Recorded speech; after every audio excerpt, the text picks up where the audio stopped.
Did you know Halloween has its roots in the ancient Celtic festival of Samhain?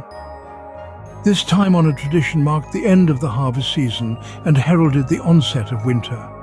As the leaves turned and the air grew colder, it was believed that the veil between the living and the dead became thin and porous. The spirits of the departed were thought to roam the earth again on this night, mingling with the living in a spectral dance of life and death. As the night's darkness deepened, an age-old custom called souling took centre stage. Children and the underprivileged would wander from door to door singing solemn songs and offering prayers for the dead. Their reward? Soul cakes. This ancient practice of souling is considered to be the predecessor of the modern trick-or-treating tradition we all know and love. So, the next time you go trick-or-treating, remember, you're partaking in a tradition that's centuries old.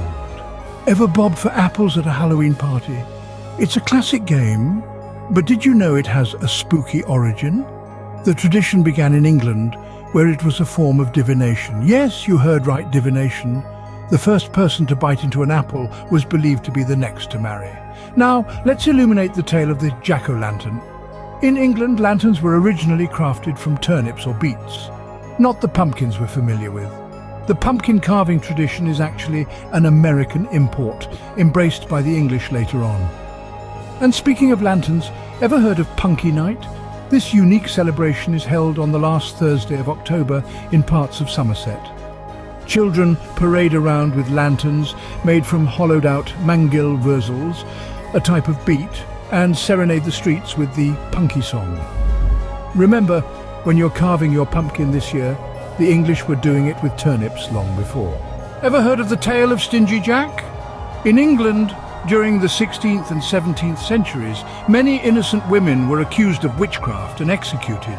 A dark period of history remembered as the witch hunts.